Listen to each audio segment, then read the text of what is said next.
Aleluya. Dios los bendiga, hermanos, en esta noche. Gracias al Señor por esta nueva oportunidad que nos regala para estar aquí en la casa del Señor. Hoy vamos a continuar con el tema que comenzamos hace 8 días con respecto, y estábamos mirando la vida de Jesús como líder. Decíamos pues en la introducción que el ejemplo más perfecto y más grande y más oportuno de liderazgo, lógicamente, es nuestro Señor Jesucristo. Alabado sea el Señor. A manera de recordarles, hablábamos rápidamente, hermano, como para recordar. Lo primero que aprendemos de Jesús es que Él salió a buscar a sus discípulos. Salió a buscarlos. En segundo lugar, capacitó a sus líderes, les dio dones espirituales. En tercer lugar, los llamó para que estuviesen con Él, para que tuvieran comunión con Él. En cuarto lugar, Jesús se presenta como ese maestro perfecto. Alabado sea el Señor, que supo enseñar bien y también de alguna manera aprovechar las capacidades de cada uno de sus discípulos. En quinto lugar, aprendemos de Jesús que Él oraba mucho, le gustaba la oración. Y hacíamos énfasis en la importancia que tiene la oración para el liderazgo. La oración es vital desde cualquier punto de vista que se vea, hermanos. Alabado sea el Señor. En sexto lugar, hablábamos de que Jesús fue guiado por el Espíritu Santo. Fue llevado al desierto para ser tentado por el Espíritu y fue tentado por el diablo allí, ¿no? Bien. Séptimo, Jesús no vino para ser servido, sino para servir. Es decir, que Él es el ejemplo de servicio. 8, encontramos que Jesús ama a los perdidos. Él vino a buscar y a salvar lo que se había perdido. Ese amor por las vidas, por las almas perdidas, como decimos siempre. Y 9, Jesús se adaptó a la cultura de su gente. Es decir, no vivía o no tuvo en cuenta esos prejuicios culturales que a veces nos dividen, sino que a la hora de predicar pasó por alto esos prejuicios y lo único que le interesaba era predicar el Evangelio del Señor. Ahí quedamos hace 8 días y hoy, con la ayuda del Señor, pues vamos a avanzar. 10. Jesús dice que tocó a los niños y a los enfermos y a muchas otras personas, siempre en forma sana. Asistió a bodas y entierros. Comió tanto con la gente que fue acusado de ser comilón y bebedor de vino, amigo de publicanos y pecadores. Mateo 11, 19, ya vamos a dar una explicación de esto. Alabado sea el Señor. Mateo 11, 19. Vino el Hijo del Hombre que come y bebe y dice: he aquí un hombre comilón y bebedor de vino, amigo de publicanos y de pecadores, pero la sabiduría es justificada por sus hijos. ¿Qué quiere decir esto con respecto al liderazgo, hermanos? Que Jesús se identificó con la gente. Jesús no tuvo en cuenta esos prejuicios culturales, como hablábamos hace un momento, sino que Él lo que le importaba era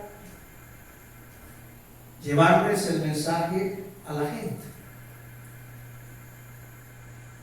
Y en cuanto al liderazgo, es muy importante, hermanos, que tengamos en cuenta que que no nos podemos dejar llevar por esos prejuicios religiosos que a veces nos dividen. Desafortunadamente, la iglesia ha colocado unas barreras religiosas, unos prejuicios religiosos que nos dividen los unos de los otros.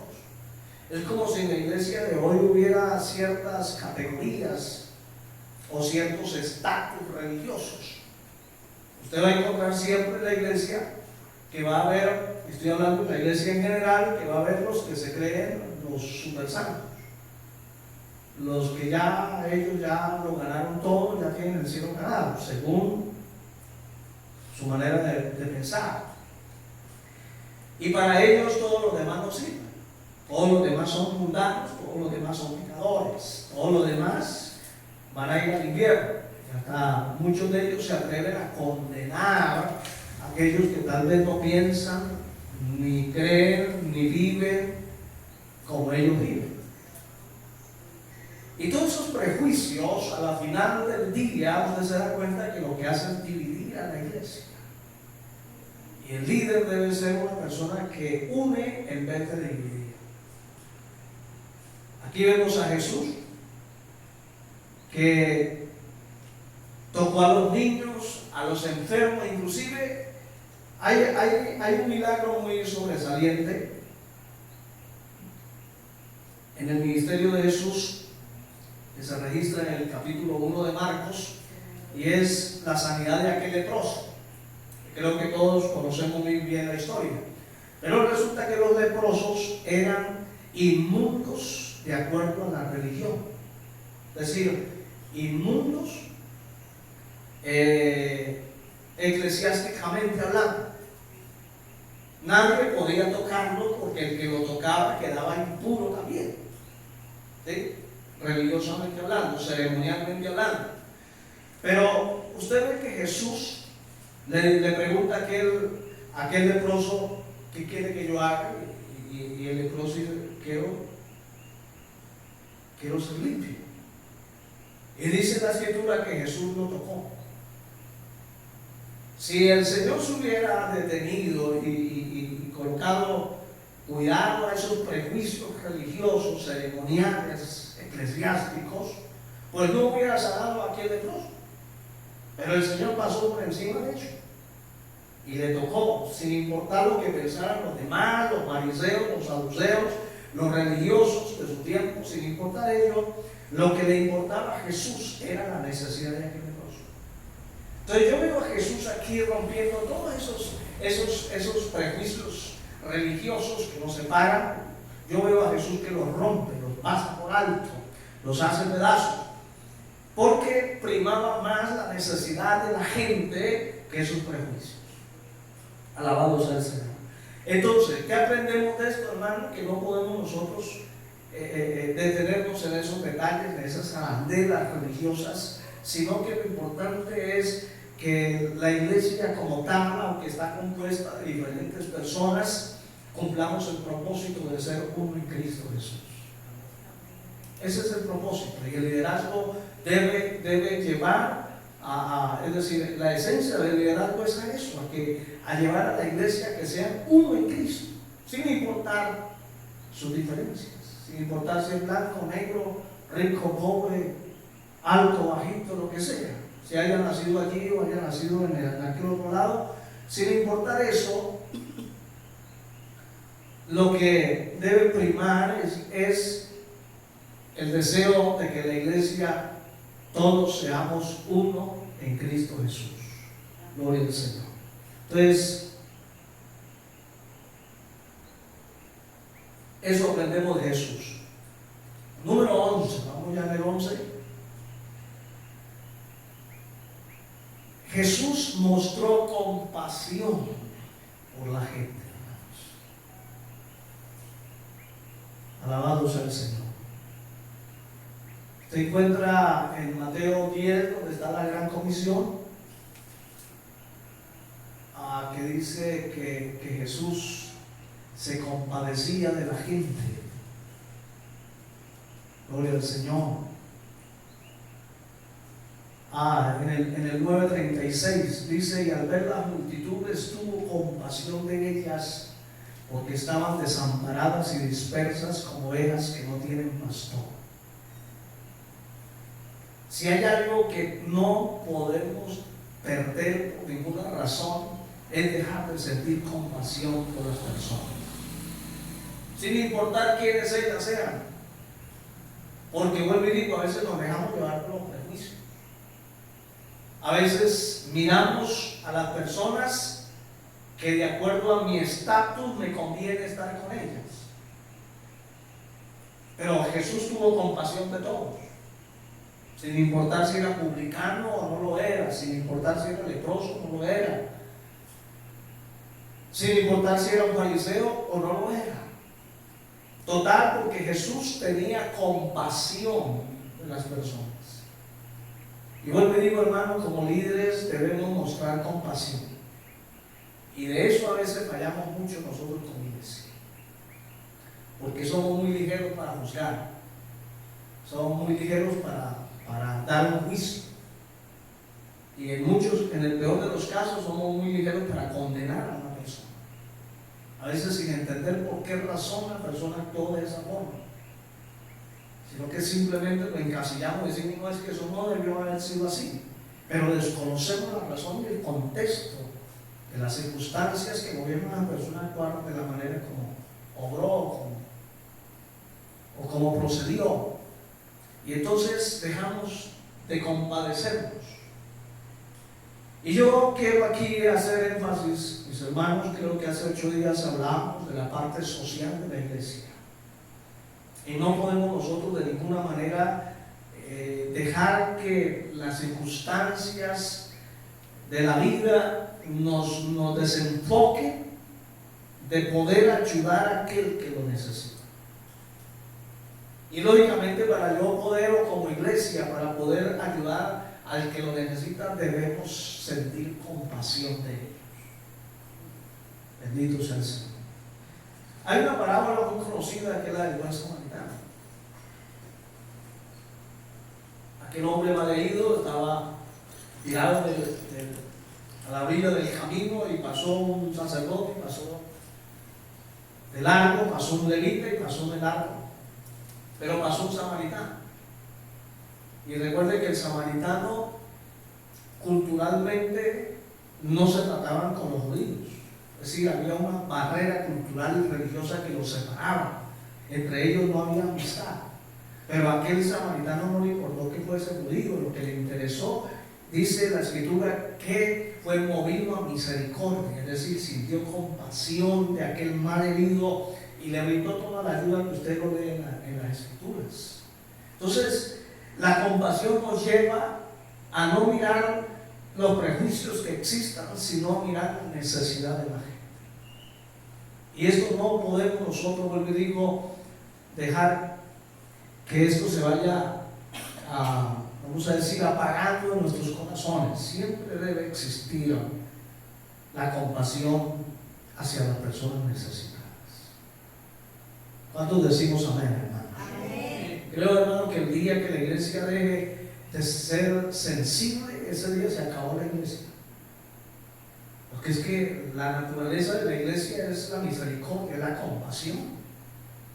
De hecho, usted y yo estamos aquí porque Dios tuvo misericordia de nosotros. Amén. Porque Dios se dolió de nuestra condición y por eso Él vino y se entregó por nosotros. Y nos salvó, nos rescató, es más, nos vino a buscar. No fue que usted y yo buscamos al Señor, no, es que Él nos buscó a nosotros. Entonces yo estábamos perdidos, pero el Señor vino a buscarnos. Ahí está la misericordia, la compasión que el Señor tuvo con respecto a nosotros. Por eso, bueno, digo, la naturaleza de la iglesia es esa, la compasión.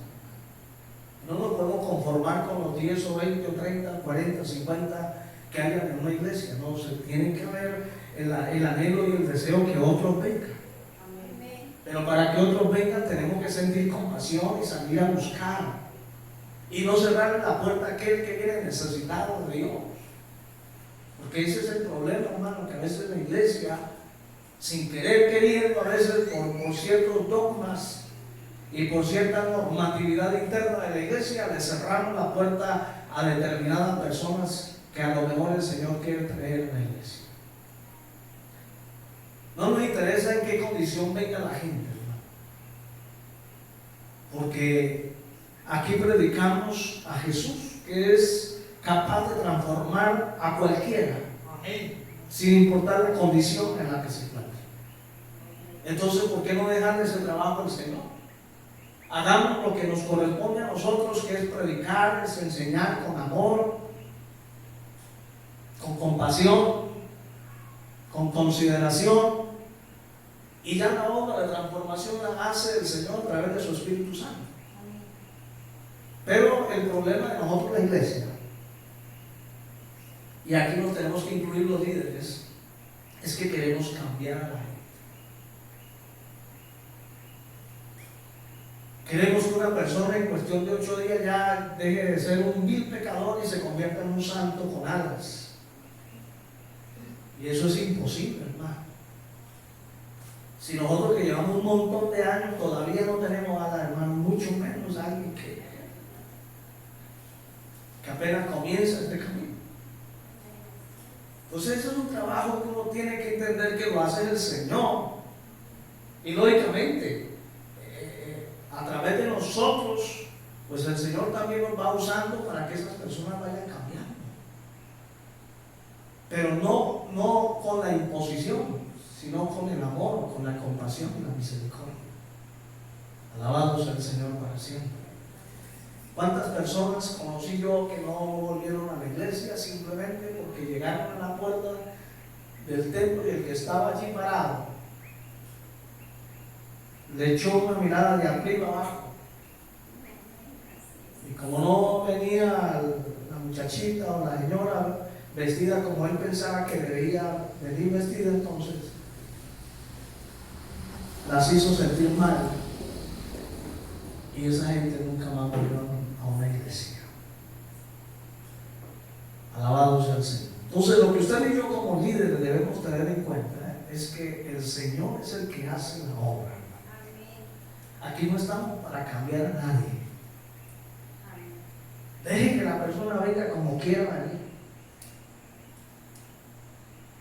Amén. Que el Señor se encarga de transformar y de cambiar. Y si no, pues trate de hacer memoria cómo llegó usted a la iglesia. Es que es el problema, hermano. Como que tenemos una memoria selectiva. Como que se nos olvida cómo llegamos a la iglesia nosotros. Y como ya por la gracia de Dios ya hemos recorrido un buen camino, entonces ya como que nos sentimos con el derecho de cerrarle la puerta a los que vienen tal vez en igual condición que nosotros o en peor condición que nosotros cuando llegamos a la iglesia. Entonces, mis hermanos, Jesús mostró compasión por las personas. El líder debe de ser una persona compasiva, una persona que se duele del dolor de los demás. Y si le duele hacerle daño a los demás, pues procura precisamente evitar cualquier situación que le cause dolor a las demás personas. 12. Jesús es el ejemplo de integridad. Mi hermano querido, integridad. Lógicamente, la integridad va de la mano del liderazgo. No se puede pretender ser líder sin ser íntegro. Esto va tomando de la mano. Bendito sea el Señor. Y creo que hablar de integridad, pues, eso es una palabra que a veces nos quedamos cortos para definirla y aplicarla a nuestra vida diaria. Porque es que ser íntegro, claro, eso es una palabra muy técnica que significa estar completo. Es decir, es cuando una pieza, una pieza está completa, no le hace falta ninguna de sus partes, todo está bien. A eso hace referencia la integridad. Entonces, si esa es la aplicación, apliquémosla a nosotros. ¿Qué nos hace falta a nosotros, hermano? ¿Será que estamos completos? Ya no nos hace falta nada. Alabado sea el Señor. Alguien se siente aquí que no le hace falta nada, ya lo alcanzó todo. Así que cuando hablamos de integridad, hablamos de un camino que todavía no hemos trasegado totalmente. Estamos en el camino de la integridad, pero no hemos llegado a su final todavía. Pero que tiene que haber lógicamente al menos lo básico de la integridad para un líder. ¿Cierto, hermano? Lógicamente hay cosas que desdibujan la integridad en un líder. Por ejemplo, el carácter, cuando son de mal carácter, a veces obran de la manera inadecuada, tratan mal a la gente, los maltratan. Pues eso es falta de integridad. O en el peor de los casos, hermano, y aquí es una cuña gratis, en el peor de los casos un líder, porque me he encontrado a lo largo de mi vida con varios de ellos que tienen la mala costumbre de sacar fiado y no pagar. Y en cada tienda del barrio tienen una cuenta pendiente. Y entonces el tendero dice, y el pastor y el líder, el que predica, o el que saca prestado y no paga. En fin, ¿cierto, hermano? Eso es una mala costumbre. Y eso habla de falta de integridad. Entonces el líder se tiene que cuidar de hecho. De hecho, se le aconseja al pastor, sobre todo al pastor, que no haga negocios con los hermanos de la iglesia. Por varias razones, varias razones. ¿Por qué? Porque el hermanito de pronto dice, no, pero es que el pastor no me necesita, entonces no le pago. Resulta que el pastor sí está necesitando. ¿Sí me va a entender, hermano? Simplemente por poner un ejemplo rápido, pero eso ocurre, eso ha pasado, y a mí me ha ocurrido un montón de veces, hermano. Y entonces el hermanito es por vergüenza no vuelve a la iglesia, o porque el pastor le cobró y entonces no, pero ¿cómo así? ¿Dónde está la misericordia? ¿Dónde está el amor? ¿Sí me va a entender? Y se presta para malos entendidos y se puede perder esa familia. Alabado sea el Señor. Alguna vez alguien me dijo, pastor, ¿por qué no me presta su casa para hacer viaje? Y dije, no, mi hermano, no me pide eso, por favor.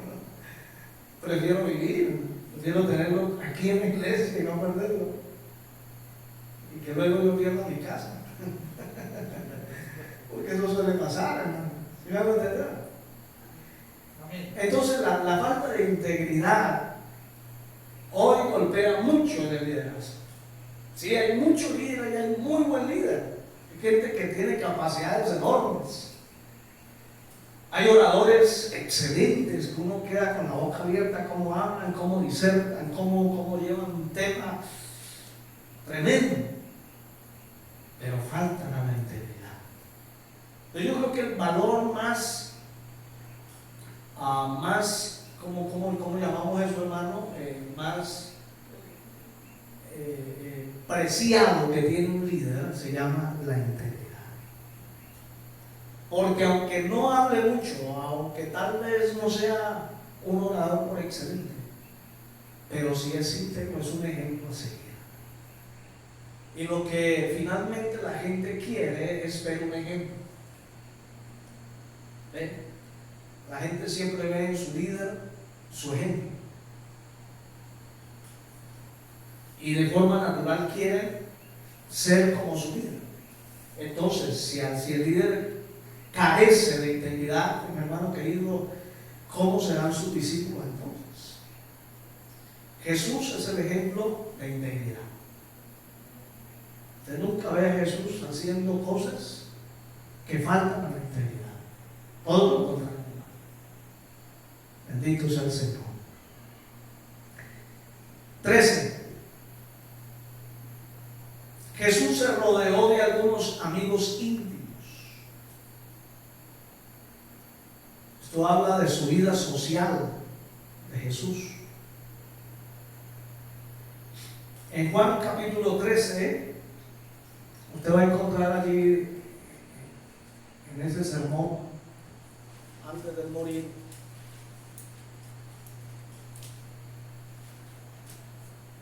que se reunió con sus discípulos y les dijo muchas cosas. Alabados al Señor. Pero permítame leer algunos versículos del capítulo 13 de Juan. Dice: antes de la fiesta de la Pascua, sabiendo Jesús que su hora había llegado para que pasase de este mundo el Padre, como había amado a los suyos que estaban en el mundo, los amó hasta el fin. Y cuando cenaban, como el diablo ya había puesto en el corazón de Judas Iscariote, hijo de Simón, que le entregase, sabiendo Jesús que el Padre le había dado todas las cosas en las manos, que había salido de Dios y a Dios iba, bueno, luego se levantó, dice, y les dio aquel ejemplo de lavarle los pies a sus discípulos. Alabados al Señor. Y que, vamos a decir, en ese contexto, Jesús les estaba diciendo: es que yo soy su amigo, he sido amigo de ustedes, y por eso quiero hacer esta obra con ustedes, no para que tal vez lo hagan de manera religiosa y sacramental de aquí en adelante, sino que aprendan la lección de la humildad y del servicio, pero aprendan que a los amigos se les sirve. Alabados al Señor. Y entonces Jesús siempre tuvo a esos 12, pero dentro de esos 12 habían 3. Digamos que su círculo más cercano era Juan, Jacobo y Pedro. Esos 3 estaban, y usted los ve en algunos eventos especiales cerca de Jesús, porque eran como dentro de los 12 que eran sus amigos, pero había esos 3 que eran su grupo íntimo.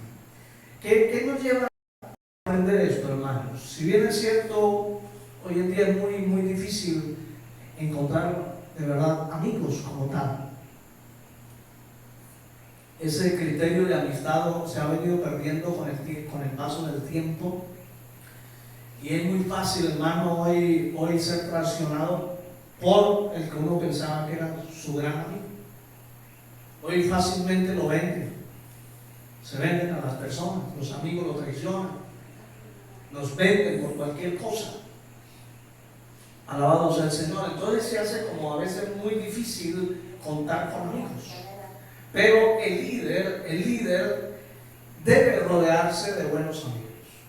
¿Sí? En medio de todos tiene que haber al menos 1, 2 o 3 personas con las que uno puede compartir sus inquietudes personales. Porque si hay alguien que se ve, digamos que abocado a tener crisis personales, emocionales, es el líder.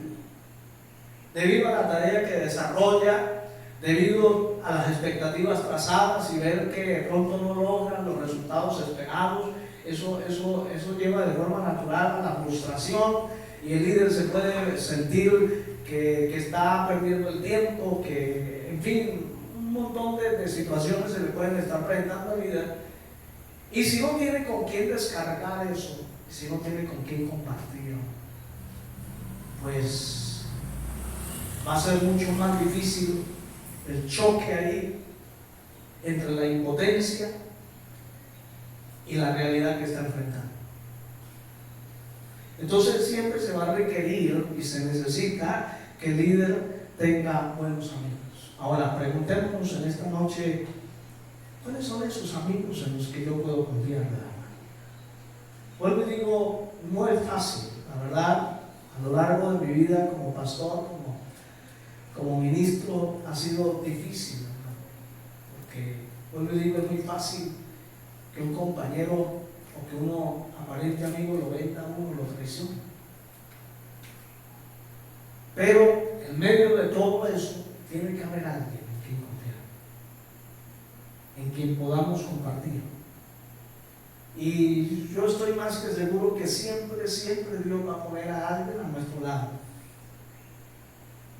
Alguien tal vez con más experiencia, alguien que tal vez ha trasegado por lo mismo, por lo que yo estoy trasegando, me puede entender, me puede comprender. Porque es que la clave del amigo es que pueda comprender a la persona, que pueda entenderlo, que se pueda colocar en los zapatos de esa persona, que antes de juzgarlo lo escuche y lo entienda.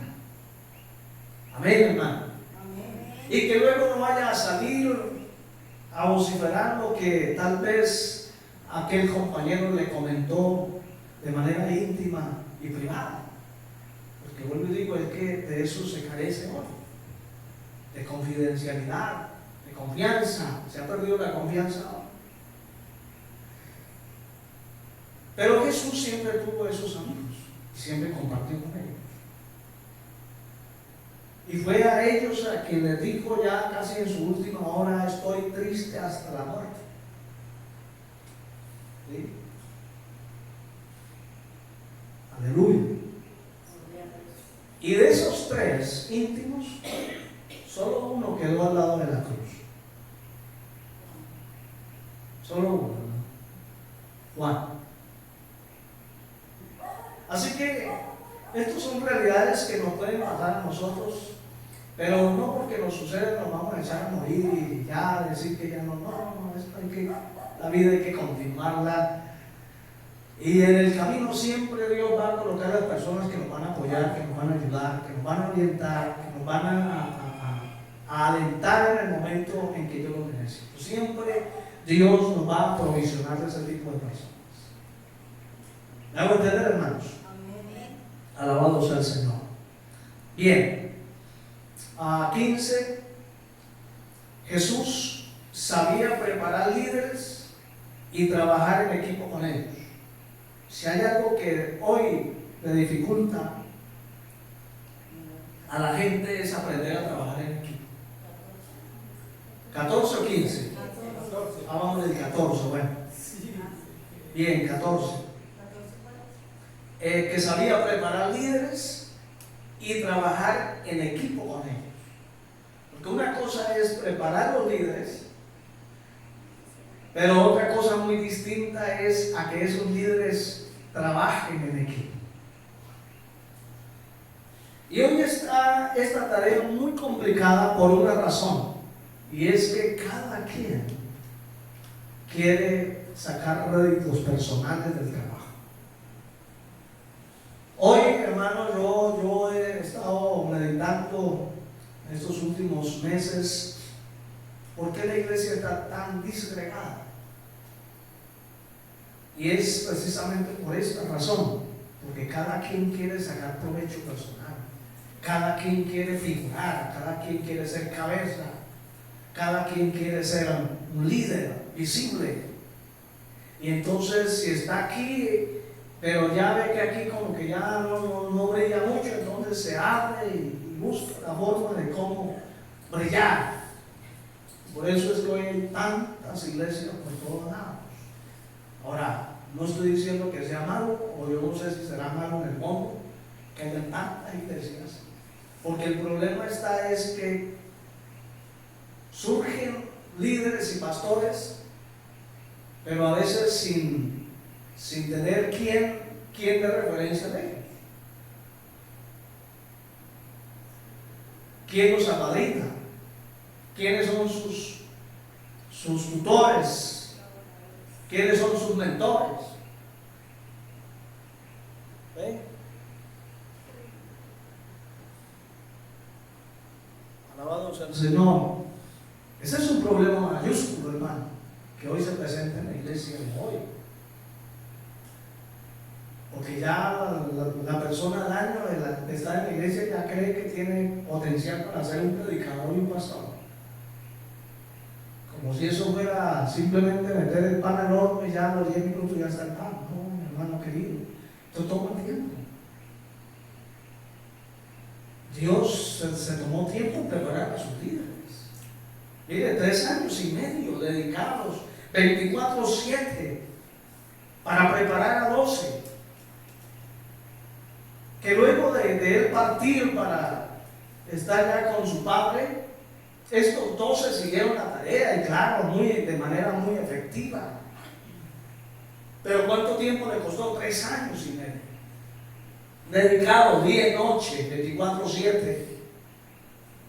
Alabado sea el Señor. Entonces, ¿cómo pretende alguien que ya en 1 año o 2 años ya lo unjan como pastor? No se puede. Tiene siempre un proceso. Y cuando nos saltamos los procesos, pues quedamos mal formados. Por eso es que hoy se cometen tantos desatinos, tantos despropósitos en el trabajo de liderazgo, porque la gente no se quiere someter a los procesos. Pero Jesús sabía todo ello y los llevó, los condujo a trabajar en equipo. Aquí no se trata de quién es más importante.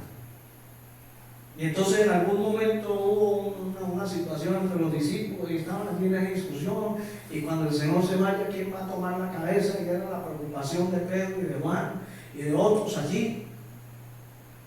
Y entonces el Señor le dice: venga, ustedes quieren ser grandes. El que es grande tiene que aprender a ser pequeño primero. Tiene que aprender a servir. Es decir, que la clave para el crecimiento es servir, es hacerse pequeño. Y ese trabajo de forma natural y espontánea lo va llevando a ser grande, en el buen sentido de la palabra. Bendito sea el Señor. Entonces, mis hermanos, si hay algo que es muy importante como iglesia, es aprender a trabajar en equipo.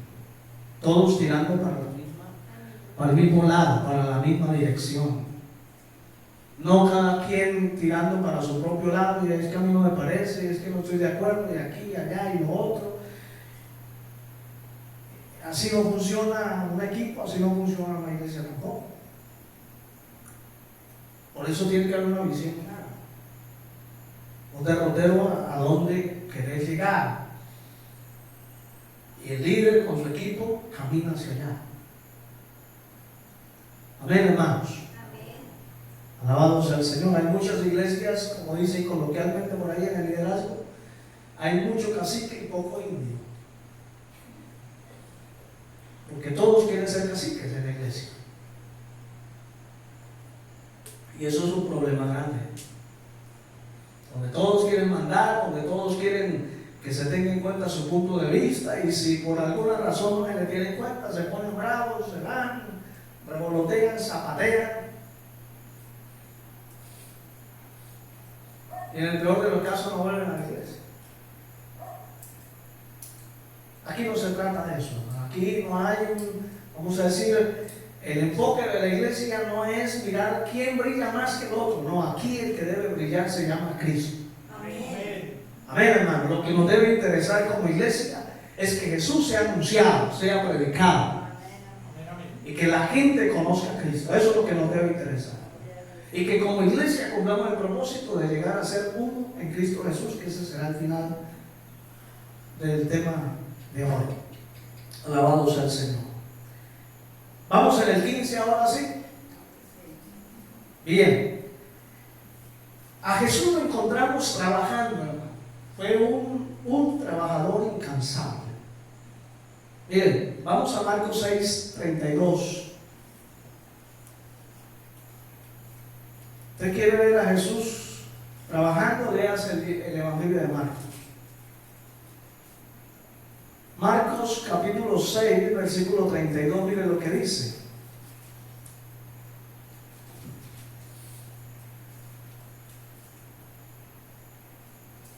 Aleluya.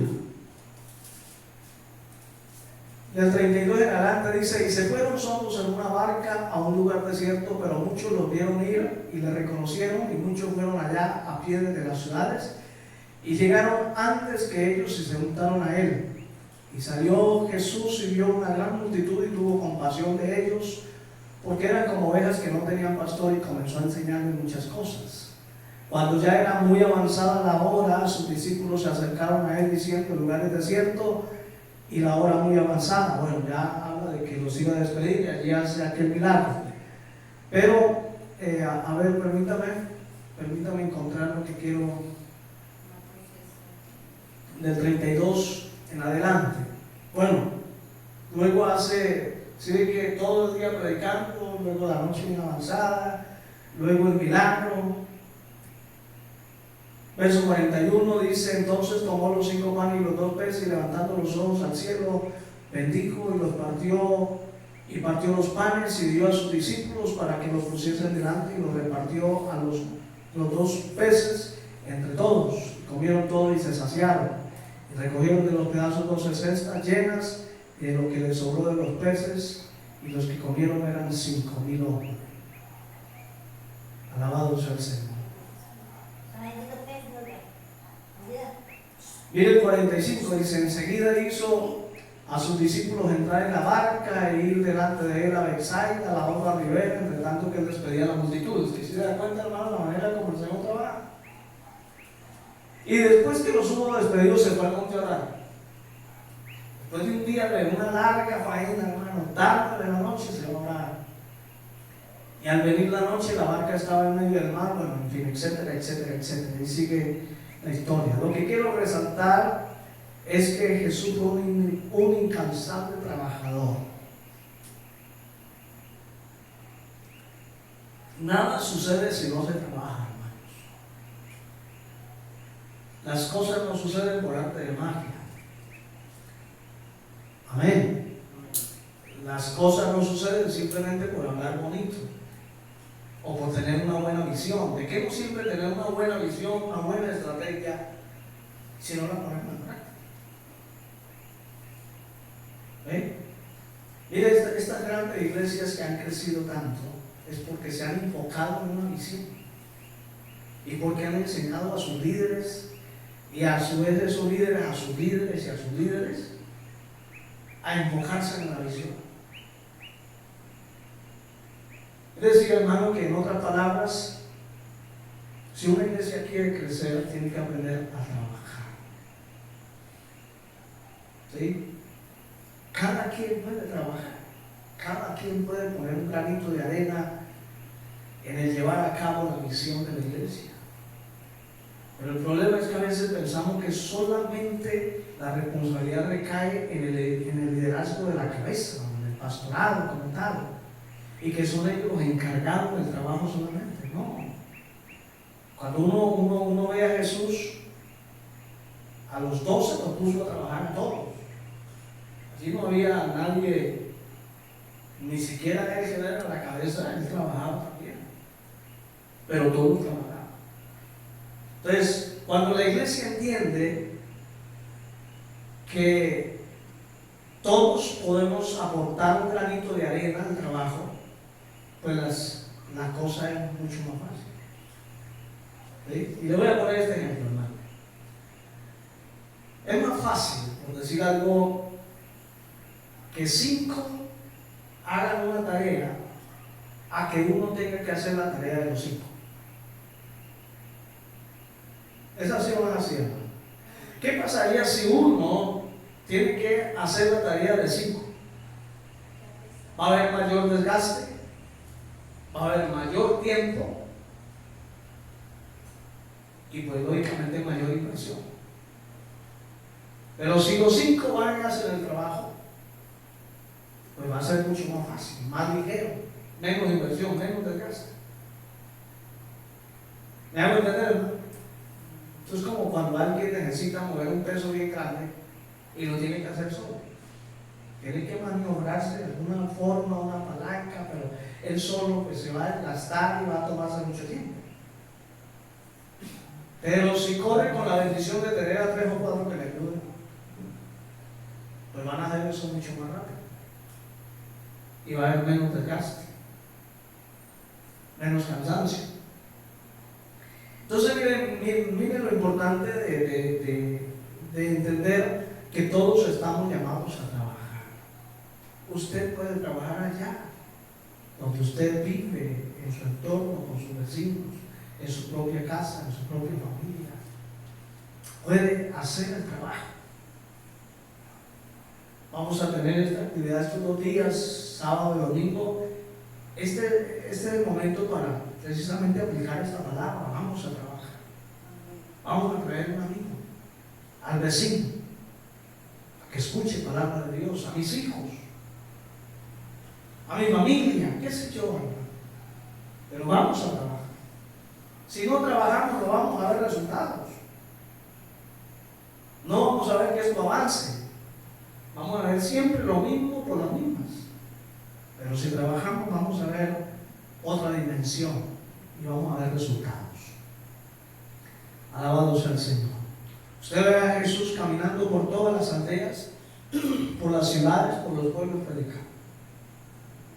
Un hombre incansable haciendo milagros, dando de comer al hambriento, sanando a los enfermos. Y a donde lo invitaban, de alguna manera ya iba. ¿Ven? Y en algunos casos pasó por algún lugar con un propósito específico, porque había una persona necesitada. ¿Ven? Pasó cerca donde vivía Zaqueo, porque sabía que ese hombre estaba necesitado. ¿Y tuvo resultados? Claro que sí, hermano. Este hombre se convirtió con todo y bolsillo, como dicen hoy. Con todo y sombrero. ¿Ven? Entonces, sí hay resultados cuando se trabaja. Aleluya. Bien. 16.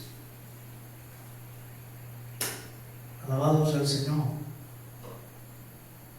Jesús, todo lo que Jesús hizo, hermanos, lleva consigo a la unidad de la iglesia. Ya casi que estamos terminando. 2 cosas más y terminamos. Pero es importante que veamos esto en Jesús.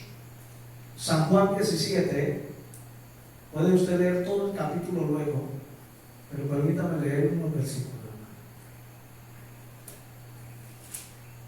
Esta es la gran oración que eleva a Jesús como sumo sacerdote por su iglesia. Y lo que él ruega al Padre, entre otras cosas, es esto, versículo 11. Dice: y ya no estoy en el mundo, mas estos están en el mundo, y yo voy a ti, Padre Santo, a los que me has dado, guárdalos en tu nombre, para que sean uno, así como nosotros. Y el verso 20 dice: mas no ruego solamente por estos, sino también por los que han de creer en mí por la palabra de hechos. Es decir, que aquí estamos involucrados usted y yo. ¿Sabía usted que Jesús oró por usted y por mí? Aquí está, hermano. El Señor le dice al Padre: Señor, no solamente ruego por mis discípulos, sino también por los que han de creer en mí por la palabra de ellos. Ahí estamos usted y yo, hermanos. Para que todos sean uno, como tú y yo, oh Padre, en mí y yo en ti, que también ellos sean uno en nosotros, para que el mundo crea que tú me enviaste. Entonces, hermano, ¿cuál es la tarea finalmente del liderazgo? Llevar a que la iglesia sea uno en Cristo. ¿Sí? Vamos a hablar de la iglesia local. Que la iglesia local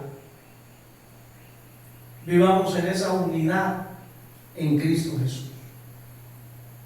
Que al menos todos esos prejuicios que tal vez allá afuera hay no nos afecten con respecto a la relación como iglesia, que seamos uno. ¿Sí? Que independientemente de cuántos seamos y de cómo seamos, que seamos uno en Cristo Jesús. Finalmente, hermano, el liderazgo son el que lleva la carga de la enseñanza, de la formación, de forjar el carácter de Cristo en la iglesia a través de la enseñanza de la palabra. Entonces, Jesús siempre llevó a los suyos a que fueran uno. Y mire su oración: Señor, que sean uno, así como tú y yo somos uno. Entonces, al final del día, hermano, la iglesia, aunque está tan desgregada, un día vamos a estar en el cielo todos. Y aquellos que creían que tal vez usted y yo, porque no pertenecemos a esa alcurnia a que ellos pertenecen, pensaban que nosotros nos íbamos a llegar, pero un día nos vamos a encontrar allá. Y oh, qué sorpresa para esa gente. ¿Sí me van a entender, hermano? Y a lo mejor los que ustedes pensaban, o lo que ellos piensan que van a estar tal vez no les va a alcanzar. Porque es que no se trata aquí de lo que yo piense, sino de lo que realmente yo soy en Cristo el Señor. Amén, hermanos. Porque podemos hacer muchas cosas, pero lo que de verdad a Dios le importa es lo que usted y yo somos en Cristo Jesús. Entonces, hermano, ¿qué aprendemos del liderazgo de Jesús? Que procuró siempre la unidad de sus discípulos. Entonces, como iglesia debemos evitar cualquier situación que nos divida, cualquier situación que nos separe. Aquí tenemos que ser muy concretos y decir que los chismes dividen una iglesia. Amén, hermanos. Amén. Las murmuraciones dividen una iglesia. El pasar por altas ciertas situaciones que afectan la salud espiritual de la iglesia también divide. Entonces, a veces hay que tomar carta en el asunto, a veces hay que enfrentar ciertas situaciones, corregirlas. ¿Para qué? Para que en el día de mañana no se agrave el problema y la situación empeore cada vez más. Entonces hay que a veces corregir, hacer correctivos necesarios para la unidad de la iglesia. Amén, hermanos. Yo sé que de pronto ustedes como iglesia han sufrido este tipo de cosas, gente que ha querido dividir y que ha dividido, que ha hecho daño, en fin, etcétera. Y que no es fácil, hermano, no es fácil en el día de hoy mantener la unidad como tal. Porque vuelvo y digo, a veces saltan a la vista mis egos, mis deseos personales, mis intenciones personales, y entonces a veces esas cosas priman por encima de la unidad de la iglesia. Pero Jesús nos da el ejemplo de trabajar por la unidad de la iglesia. Amén, hermano. Todo lo que haga daño a la iglesia hay que procurar sanear. ¿Sí? Sanear.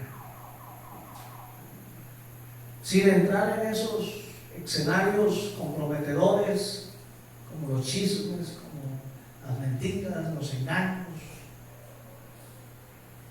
Pero sí hablar con la verdad cuando se trata de algún asunto que pone en riesgo la unidad de la iglesia. ¿Sí me hago entender, hermano? Bien. A 17, Jesús mostró su divinidad a través de los milagros. Marcos 1,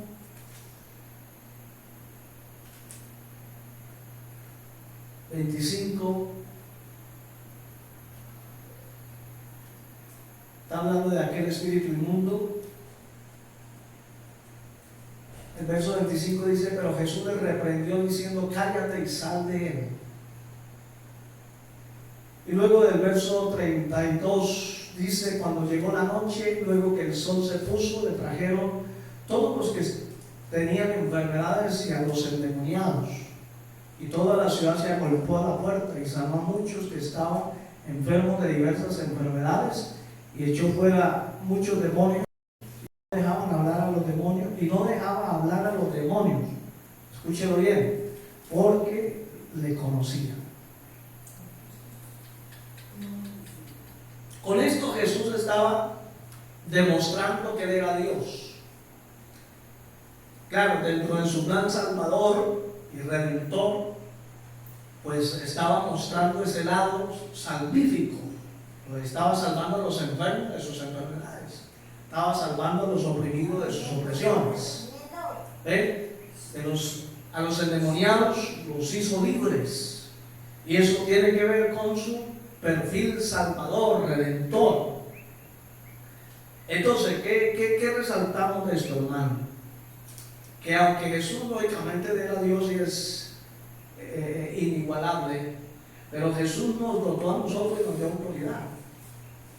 Eso no quiere decir que tengamos que entrar en esa disputa para ver si yo logro hacer los mismos milagros que Jesús, no. porque a la final el que hace los milagros es el Señor, pero que si usted y yo tenemos autoridad para sanar enfermos. ¿Ven? Que tenemos que aprender a usar ese poder, esa autoridad, ese empoderamiento a favor de los necesitados. A veces nos falta fe para creer que Dios lo puede hacer. ¿Ven? A veces nos da miedo orar por un enfermo. Pues simplemente ore. Y si al Señor le place hacer el milagro, lo va a hacer. ¿Me hago entender, hermano? Pero a veces nos da miedo, nos da pena, nos da vergüenza. ¿Y qué pasa? Y si no sucede el milagro, pues no pasa nada. Porque usted finalmente no es Dios ni Jesús. ¿Sí me va a entender, hermano? Es que antes de uno orar, uno tiene que hacerle consciente a la gente: yo voy a orar, pero el que hace el milagro es el Señor. Si a Él le place hacerlo, lo va a hacer. Amén. Y si no le place, pues ahí sí yo no puedo dar nada. Simplemente yo cumplo con orar y creer que Dios lo puede hacer. ¿Me hago entender, hermano? Amén. Alabado sea el Señor. Pero me llama algo la atención aquí rápidamente, hermano, como para hacer un comentario. Y es que dice que no dejaba hablar a los demonios. Yo no sé por qué hay predicadores que tienen la mala costumbre de interlocutar con los demonios. Si usted quiere, ¿de dónde viene? ¿Cuántos demonios son? ¿Cómo se llama? ¿A mí qué importa cómo se llama ese bicho raro? No importa, lo que me debe importar es que salga de esa pobre humanidad. ¿Sí me hago entender? Entonces se ponen a interlocutar con los demonios como si esa fuera la gran cosa. Eso es una mala costumbre. Usted no ve a Jesús haciendo ese tipo de cosas. Y si Él lo hizo, era porque Él era Jesús. ¿Me hago entender, hermano? Amén. Solamente creo que una vez Jesús pregunta: ¿cómo te llamas? Legión, porque somos muchos. Aquel endemoniado Gadareno. Pero de resto usted no ve a Jesús chismoseándole a Él. Reprendía y salía, porque era Jesús. Pero hoy digo, hoy hay predicadores sensacionalistas que hacen show y les encanta, hermano, llevarle la cuerda al diablo, y el diablo encantado también, porque sí. ¿Qué más no le gusta al diablo que dar misaje, ¿no? Llamar la atención, entretener a los cristianos, entretener a la iglesia. ¿Me hago entender, hermano? O sea, no podemos nosotros caer en ese juego. Si hay un momento para reprender, reprendemos en el nombre de Jesús. Pero no le seguimos ese juego. Bien. Y por último, Jesús no solo es nuestro Señor y nuestro gran ejemplo, Él también es nuestra vida, nuestra fuerza y nuestra meta. Y además de ello, nuestro buen amigo.